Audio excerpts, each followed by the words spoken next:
How do you keep your family healthy this season when it feels like everyone around you is getting sick? I use Sambucol. It's drug-free and scientifically tested to help support your immunity. Sambucol has the power of black elderberry in every purple bottle. It comes in tablets, syrup, chewables, or my kids' favorite, the great-tasting gummies. So this cold and flu season, support your family's immunity with Sambucol Black Elderberry. It's the only one I trust for my family. And best of all, my kids love it too.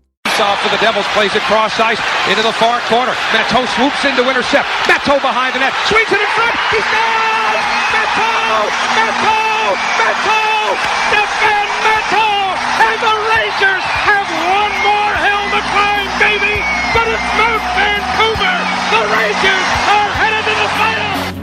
There it is. Maybe the most famous hockey call in New York history. Howie Rose, who went on to become a trader. He worked for the Islanders, but Matteau, Mike, you may remember that.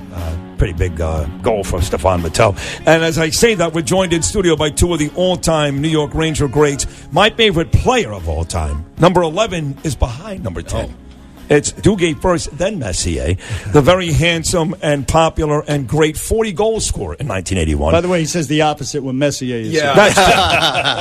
And Adam Graves, you're right. That's why I brought my jersey. It's right here. I got to remind him. Yeah, Duguay is here. And, of course, the man that coached the Rangers to the only Stanley Cup win in about 70 years. Believe it or not, it's 25 years ago. The great Mike Keenan. Mike, does it feel like 25 years? Not at all. It's gone very quickly, and all of a sudden, Ronnie and I were talking about it coming down to the Garden today and said, I don't know how time flies. But Mike, why don't you share what you shared with me early on when you were trying to grab a cab, that one comment that one guy made? Yeah, I was just getting in the cab the other day in front of the Madison Square Gardens, and the cab says, the Rangers, I don't know what. They haven't done anything since Messier and Keenan. So. No kidding. And he didn't know it was Mike, right? No, he didn't know it was you. No, he didn't know it was me, no. He just accepted, never said a thing. That's great. Listen, you came here, though. I mean, you had the Flyers in the Stanley Cup Finals. You had the Chicago Blackhawks in the Stanley Cup Finals. You went out to work for my guys down in Florida. I know you traded for Bertuzzi. But you had great success in two major hockey cities before you won the Cup here. So the resume, let's do a lot of players bitch about you. I know that's all right. Brett Hull, Trevor Linden, we had Neil Smith. But the fact is, Mike Keenan, F him. You know why? You're a winner. Thank you. And it was an arduous task. When Mess brought me the cup and I raised it over my head, I said, that's a tough cup to win. That was my fourth Stanley Cup Finals in 9 years. So it's a tough thing to get your hands on. The ticker tape parade that they had was one of the rarest. I mean, is one of the most ebullient, the biggest, the wildest. When the Rangers won the Stanley Cup. Forget about the Giants and the Yankees and all that. That's true. When the Rangers won, that was huge. It was a great event for all of us. And to start that season, the very first meeting I had with the team, Mess sat about where Ronnie is from me, 10 feet.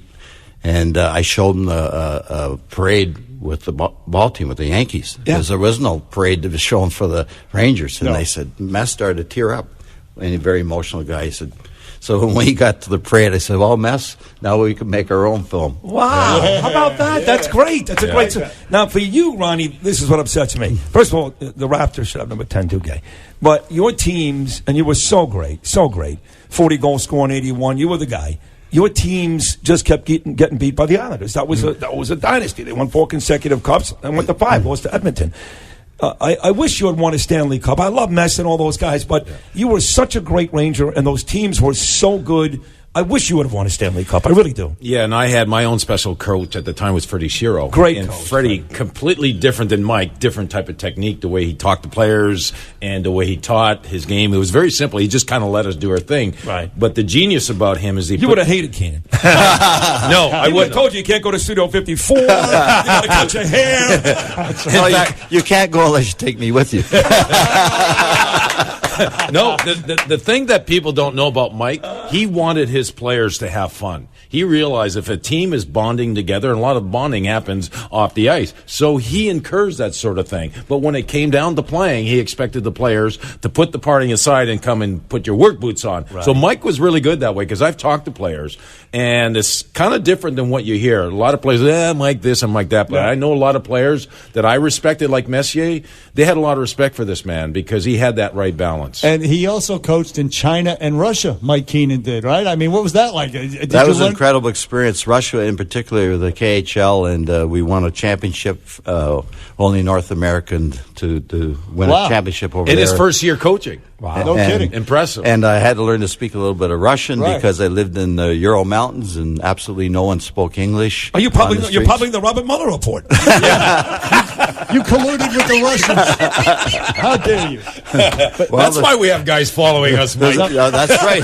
There's some very impressive people in Russia that know me and like me, including Mr. Putin. So he's a big hockey fan, huge hockey fan. And he knows he knows Mike Keenan. He's such a big hockey fan. When his team loses, of course, he kills them in the streets. He knows who I am. You guys are starting something right now. No, but I had a special situation because Pavel Bure was his line mate and Alex McGillney, and I coached both of them. So that's why he said, "I love you, Mike, because I got the two best wingers in every game that they play. It's a nationally broadcast game, and he always gets 10 or 15 points. Make sure he does. He's the top goal. No one goes near him. Pavel, of course, was the star in Vancouver when the Rangers won the Stanley Cup. Now, when the Rangers traded you to Detroit, it was a sad day for a lot of us. It really was. It was like, you can't trade Duguay. And you were angry for a very, very, very long time. You may still be. I don't know. You're going to say the right things now. You're on the radio. I get it. But you've never really gotten over that trade, have you? No, I became such a part of New York City, New York Rangers. I love that number 10. I love playing at the Garden. I love the stimulation of the city and playing there. Commercials, the Jordan. Yeah, I had it going. You were Joe Namath after Joe Namath was Joe Namath. Yeah, they tagged me as son of Joe Namath. Yeah, and so I had to live up to that, and I did my best. No doubt. And so Herb Brooks was the coach at the time, and occasionally Herbie would bring me into the office, and he'd have the New York Post open on page 6. He says, Dukes, see this? I need you in the back page where the sport pages are. That's what he said to me. Well, here's the thing. Herbie, God rest his soul, he died, heart attack on the side of the road. But, of course, he was the coach when we won the gold medal and beat the Russians. Right. So Herb Brooks is always this mythical figure. Sure. And there are some comparisons to Keenan. But, to be completely honest, and correct me if I'm wrong, Herb really was a dick. Right? He was. Just say it, Dukes. Just say it. I personally, I didn't like him. No, we never argued about anything. We really didn't, because actually my first year I scored 40 goals. What are you going to argue about? This says a lot about Ronnie, because he's very coachable. Yeah. He's very coachable. Yes. And doesn't matter who he's playing for. He knows what he's supposed to be doing, and he gets it done. So just leave me alone. Let me do my job. And he's classy, too. He doesn't speak ill of the dead. You got to love that. So, and on a serious note, Coach Mike Keenan, listen, you just beat prostate cancer yourself this year. That's correct. Yeah. Congratulations. Thank you. That's the toughest battle, would you say? It was a tough battle. It was shocking to be diagnosed, and most young men should get tested. It's a simple blood test, and it came out of the blue, blindsided me, but I had great facilities and doctors. I went to many facilities in the United States and Canada. I ended up having a procedure called brachytherapy in Toronto at Sunnybrook, which is injection of radiation. Right. And I'm all good. So I feel great. I can tell you. You look great. Listen, I can tell you it's good, because we had to run 3 blocks to get here, and I had to keep up with them. Well, you're both in terrific shape. Now, you, Ronnie, the Rangers this year, I'll get to this modern-day team. Yeah. If the season ended today, they would not make the playoffs. But listen, they got some guys who are playing well. The Panarin kid is great. And Zibanejad's having, those guys are good. But they're not there yet. But you are doing a podcast now. Yes. You were doing TV for the Rangers for many, many years. I did. And now you're doing a podcast. Tell the listeners about that. So the New York Post approached me wanting to see if I'd be interested in talking hockey, and I said, absolutely, I miss it. Yeah. And so I get to team up with Larry Brooks, who's the writer, who's been the writer there forever. No kidding, of course. Yeah. So it'll be Larry and I doing a podcast. It'll be once a week, and it's called Up in the Blue Seats. Perfect. With Ron Duguay. Perfect. And my ass kicked up there many times. Yeah. And so we're taping today. Mike's my first guest. Oh, yeah. Great. Yeah. And so my question to Mike today would be, how would you have managed me? Herbie mismanaged me and traded me away. My first question to him is going to be, just so you know, Mike, how would you have managed me with my lifestyle? I got prep time now. So, yeah, I look forward to doing All that. I can say, Ronnie, don't trick a tricker. Yeah. You got good chemistry. So NewYorkPost.com, you can get this podcast, go listen to it. Wherever you get your podcast, you can get it, and it's going to be once a week, probably on Thursday. So we're taping today. It'll be Thursday. It'll be a quick 35 minutes. It'll be Larry and I talking Rangers, strictly Rangers, and then the special guest, celebrity guest, will be coming on, and just going to have some fun with it. That's fantastic. Good on the New York Post for doing this. I mean, and I may be on the Page 6 also podcast, because I started talking to them and said, wait a minute, you could do both. You could. You'd be great at both of those. That's true. Yeah. So when you come back, both of you guys, Mike, it's been 25 years when Gravy, Adam Graves is here in the building almost every single day. But when you walk around, if you were to go downstairs now and the Rangers had a home game tonight and they were practicing, you think those kids know who you are? Some of them do, because I was in it last week at a game, and it's because the parents tell them who I am. Right. And the young people were coming up to me, but the parents tell them. The last time you were celebrated, I think, at the Garden was a 10-year anniversary. I was there that night in 2004. You and Mess. Was that the last time they celebrated you guys at the Garden, or you specifically?